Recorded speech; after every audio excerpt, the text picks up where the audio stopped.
तो बच्चों हम लोग वापस आ चुके हैं मुलाकात करने के लिए आप लोगों से। राधे राधे, कैसे हैं आप लोग?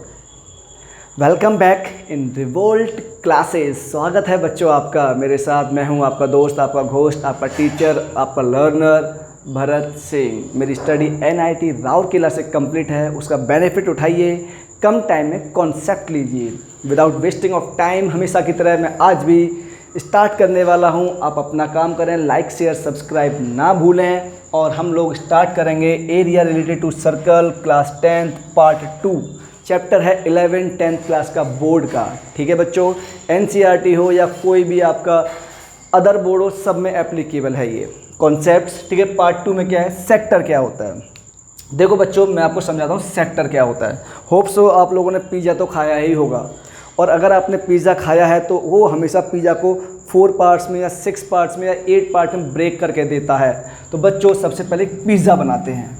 तो जैसे ही आप लोग एक पिज़्ज़ा बनाओगे जो कि हमें सर्कल फॉर्म में बनाना है, राइट, ये हमारे पास क्या है, सेंटर ऑफ दिस सर्कल। ठीक है बच्चों, अब मैंने क्या किया, ये पिज़्ज़ा मैंने कट कर दिया, इनकी नेमिंग कर दी, ये A ये B। सपोज दैट यहाँ कोई पॉइंट C होगा। क्लियर बच्चों, राइट। अब ध्यान से ऑब्जर्व करो बच्चों, जब मैं इस स्लाइस को निकालूंगा तो जो हमारे पास ये फॉर्म बन रही है, यही क्या है सर, यही हमारे पास सेक्टर होता है। Sector of this circle, sector of this circle. तो sir sector of this circle यही होगा क्या? नहीं, ध्यान से ऑब्जर्व करो, ये इसके साथ ये बिगर सेक्टर भी बन रहा है। सर सेक्टर होता क्या है बच्चों? सेक्टर कुछ नहीं होता, ये हमारे पास 2 radius and 1 arc, 2 radius and 1 arc के साथ जो फिगर बनता है उसे हम लोग क्या बोलते हैं, sector of the circle. 2 radius कहाँ है सर? 1 रेडियस, 2 रेडियस और ये आर्क, 1 रेडियस 2 रेडियस और ये बिगर आर्क। ठीक है बच्चों, तो ध्यान से आप ऑब्जर्व करें। तो इसे सर मैं क्या बोलूँगा, सर ये वाला जो है ना हमारे पास, इसे बोलते हैं बच्चों हम लोग, इसे क्या बोलते हैं, माइनर सेक्टर। क्या बोलते हैं? Minor sector. तो बच्चों ये जो कैपिटल बना हुआ है हमारे पास, इसे हम लोग क्या बोलेंगे सर, ये है हमारे पास मेजर सेक्टर। बात समझ में आई? क्लियर है? अगर बच्चों मैं इस सेक्टर को इंडिकेट करना चाहूँ, क्या इस सेक्टर को इंडिकेट करना चाहूँ तो मैं कैसे इंडिकेट करूँगा? बताओ आप लोग प्लीज़। अगर ध्यान से ऑब्जर्व करें, मैं माइनर सेक्टर को इंडिकेट करता हूँ। किसको? माइनर सेक्टर को। तो वो मेरे पास क्या हुआ, AOB, ये वाला सेक्टर हो जाएगा। मेजर सेक्टर ACBO, ये वाला हो जाएगा। क्लियर है क्या? अगर इतना क्लियर है तो नेक्स्ट पॉइंट पे देखो बच्चों, circumference and area of minor and major sector निकालना है हमें। ठीक है, इस फिगर से। तो बच्चों सर्कमफेरेंस क्या होगी, आप लोग ये तो जानते हो ना, हमारे पास टोटल सर्कमफेरेंस क्या होती है सर, वो तो हमारे पास अच्छे से जानते हैं, 2πr होती है। टोटल एरिया क्या होता है सर, ये होता है πr², sorry small r use करो बस, πr²। ये दोनों कॉन्सेप्ट तो आपको बहुत अच्छे से लर्न होंगे।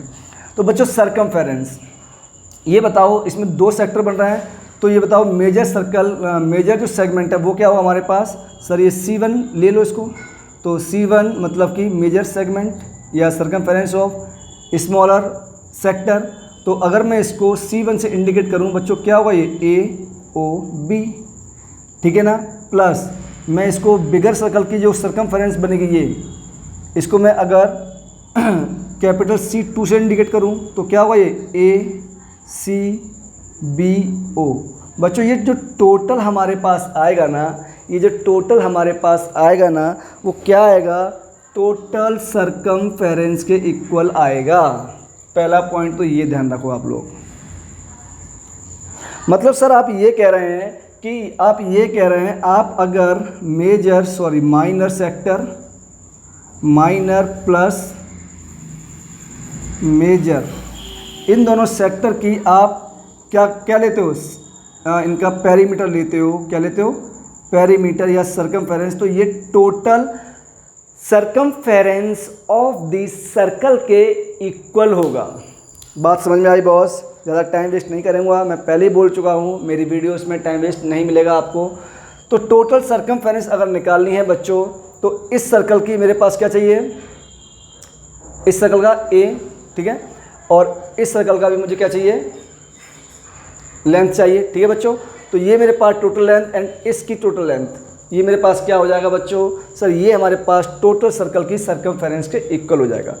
अब मुझे अगर इसका एरिया निकालना है, क्या बच्चों, इसका एरिया, तो ध्यान से ऑब्जर्व करो, एरिया बात कर रहे हैं हम लोग A1, मतलब कि स्मॉलर या फिर माइनर सेक्टर, वो क्या होगा बच्चों, एरिया होगा हमारे पास, एरिया इसका area of AOB plus capital A2 area of ACBO।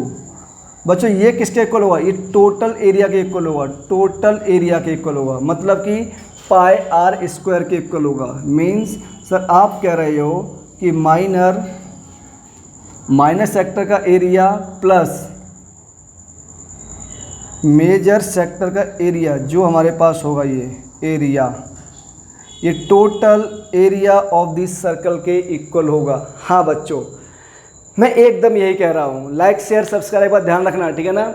मैं यही कह रहा हूँ कि टोटल अगर एरिया अपने को लर्न करना है तो माइनर एंड मेजर दोनों का एरिया निकाल दूँ तो मुझे टोटल सर्कल का एरिया मिल जाएगा।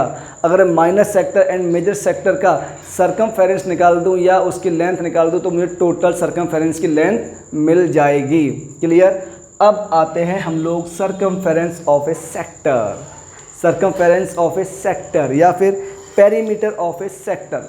तो प्यारे बच्चों आप, लेकिन हम लोग इसमें किस फॉर्म में कर लेंगे, मैं आपको इसका एक डायग्राम बनाता हूँ छोटा सा, मैं सब कुछ यहीं से निकालूंगा, ठीक है। अगर मैं एक डायग्राम ये बना दूँ बच्चों, एंड मैंने क्या किया, यहाँ से 2 रेडियस ड्रॉ की एंड इस एंगल को मैंने थीटा बोल दिया। क्या बोल दिया, थीटा बोल दिया। इसको मैंने AB बोल दिया, राइट, ठीक है बच्चों, क्लियर। थीटा हमारे पास क्या है सर, थीटा है हमारे पास, थीटा क्या है बच्चों, सेंट्रल एंगल। क्या है, सेंट्रल एंगल है, मतलब कि एक ऐसा एंगल जो सेंट्रल पे फॉर्म हुआ। सेंट्रल एंगल कहाँ फॉर्म हुआ, सेंटर ऑफ दिस सर्कल पे फॉर्म हुआ। Is that clear. अगर इतना क्लियर है तो आगे देखो, सर्कमफेरेंस निकालनी है बच्चों।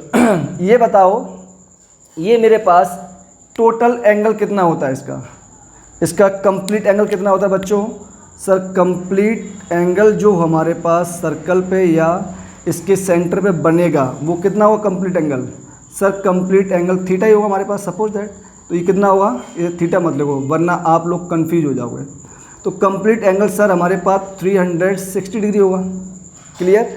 और ये बताओ इसका कंप्लीट रिवॉल्यूशन कितना होता है सर इसका कंप्लीट रिवॉल्यूशन कितना होगा, सर कंप्लीट रिवॉल्यूशन मतलब C सर्कमफेरेंस, ये क्या होगा हमारे पास 2 पाई r होता है। Is that clear. तो बच्चों कंप्लीट रिवॉल्यूशन तो हमारे पास 360 डिग्री एंगल के लिए होता है। समझ रहे मेरी बात, मतलब 300 कंप्लीट रिवॉल्यूशन फॉर 360 डिग्री, मतलब समझ रहे हो। सर्कमफेरेंस फॉर 360 डिग्री के लिए भी क्या होगा सर 2 पाई r होगा। बात समझ में आई। अगर बच्चों मैं यहीं से थोड़ा आगे और समझाऊं, मैं ये पूछता हूँ सर्कमफेरेंस ऑफ मुझे चाहिए 1 डिग्री के लिए, तो वो क्या हो जाएगी सर, आप तो जानते ही हैं हमारे पास किसी का भी गिवन ये हो और 1 के लिए निकालना हो तो हमेशा डिवाइड करते हैं, यूनिटरी मेथड क्लास 8, ठीक है। तो सर कुछ नहीं 2 पाई r अपॉन 360 डिग्री। लेकिन सर ऐसा नीडफुल थोड़ी ना है कि ये 1 डिग्री के लिए ही हो सेंटर पे एंगल। हो सकता है सेंटर पे हमारे पास एंगल 45 हो सकता है 30 हो सकता है 60 हो सकता है 120 हो। अच्छा तो बच्चों ठीक है, अब हम निकालेंगे क्या, अब हम लोग क्या निकालेंगे, सर्कमफेरेंस ऑफ एंगल थीटा के लिए। तो ये क्या हो जाएगी बच्चों, थीटा मल्टीप्लाई करेंगे, पता है ना, अपॉन 360 मल्टीप्लाई 2 पाई r। क्लियर है क्या। तो circumference of theta angle theta degree के लिए हमारे पास इतना आ गया। क्लियर।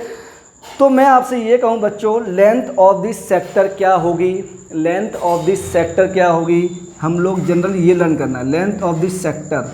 तो लेंथ ऑफ दिस सेक्टर क्या हुई, सब कुछ नहीं, थीटा अपॉन 360 करो मल्टीप्लाई 2 पाई आर कर दो, यही हमारे पास लेंथ ऑफ द सेक्टर आएगी। क्लियर? कैसे आता है, समझ में आया आपको? आ जाओ बच्चों next point, area of sector. Same way में कंप्लीट, सेम वे में ये बताओ कंप्लीट हमारे पास एंगल कितना होगा? सेम वे में कंप्लीट एंगल मेरे पास कितना होगा बच्चों? 360 डिग्री। और ये बताओ एरिया ऑफ द सर्कल क्या होगा? एरिया क्या होगा बच्चों? पाई आर स्क्वायर। अगर मुझे एरिया चाहिए, एरिया चाहिए किसके लिए? एरिया फॉर 1 डिग्री रिवॉल्यूशन के लिए, तो क्या होगा बच्चों? वो sorry complete area pi r square मतलब complete area for 360 degree angle, तो वो कितना होगा हमारे पास? सर ये होगा पाई आर स्क्वायर। अगेन मुझे चाहिए एरिया फॉर 1 डिग्री के लिए, तो वो क्या होगा sir? Pi r square upon 360 degree. लेकिन ऐसा ज़रूरी तो नहीं है कि जो एरिया आप निकाल रहे हैं 1 डिग्री के लिए वही हो सकता है सेंटर पे 2 डिग्री एंगल फॉर्म हो सकता है 5 डिग्री फॉर्म हो। तो 1 के लिए तो ये आ गया, तो 5 के लिए क्या आएगा? हम थीटा लेट करते हैं जनरल एंगल, तो general angle area for theta degree, तो इसके लिए क्या हुआ सर? कुछ नहीं, theta upon 360 multiply pi r square. Clear?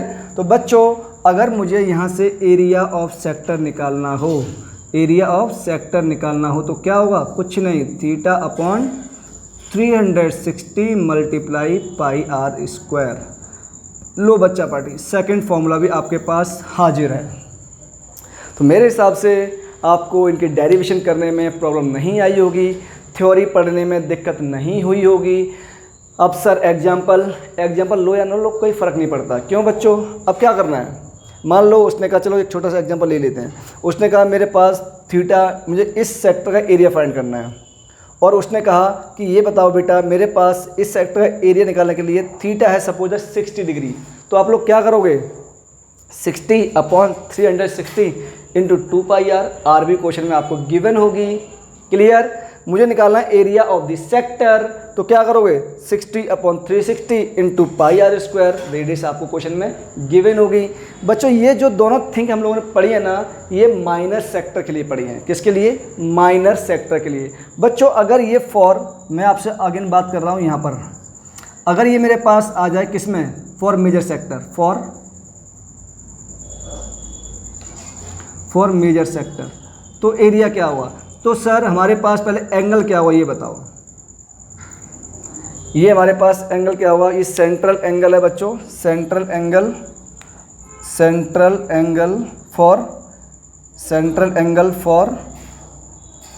For minor sector, central angle for minor sector है ये। क्लियर? अब बच्चों मेजर सेक्टर की बात करेंगे तो कंप्लीट एंगल कितना होता है सर? 360 डिग्री। सर 360 हो रहा है तो मेजर सेक्टर का एंगल क्या होगा हमारे पास? टोटल एंगल में से अगर मैं थीटा माइनस कर दूं तो मुझे क्या मिल जाएगा? Complete angle of major sector, right. तो यहाँ से अगर मुझे मेजर सेक्टर का एरिया निकालना हो तो थीटा की जगह हम लोग क्या पुट करेंगे? 360 माइनस थीटा, थीटा के प्लेस पे 360 माइनस थीटा। ये दोनों हमारे पास लेंथ ऑफ सेक्टर क्या है? Minor sector, area of sector minor sector. Major निकालना हो तो उस थीटा के प्लेस पे 360 माइनस थीटा पुट करना पड़ेगा। तो आज की वीडियो मैं यहीं एंड करता हूँ। आपको अच्छे से समझ में आया हो तो लाइक शेयर सब्सक्राइब करके और कमेंट बॉक्स में कमेंट करके मुझे इंडिकेट करें कि हाँ सर हमें समझ में आया। इसलिए हम चाहते हैं ये सेम वीडियो हमारे बड़े लोग देखें, भैया लोग देखें, बहन देखें, छोटे भाई देखें। ठीक है बच्चों, जो एसएससी की प्रिपरेशन कर रहे हैं वो लोग देखें, सबके काम की है। और ख़ासकर जो 10th की प्रिपरेशन कर रहा है उसके बहुत ज़्यादा इम्पोर्टेंट है। तो ध्यान से लाइक शेयर सब्सक्राइब ठोक दो, जल्दी जल्दी जितना हो सके लाइक कर दो यार, शेयर कर दो, सब्सक्राइब कर दो, कमेंट बॉक्स में आओ, डाउट डिस्कस करो। मैं अवेलेबल हूँ आप लोगों के लिए, आपका वेट कर रहा हूँ आपके डाउट का। ठीक है, तो thank you so much for this beautiful class. आप अपना ध्यान रखिए, टेक केयर, बाय बाय। जल्दी मुलाकात होगी बच्चों, राधे राधे।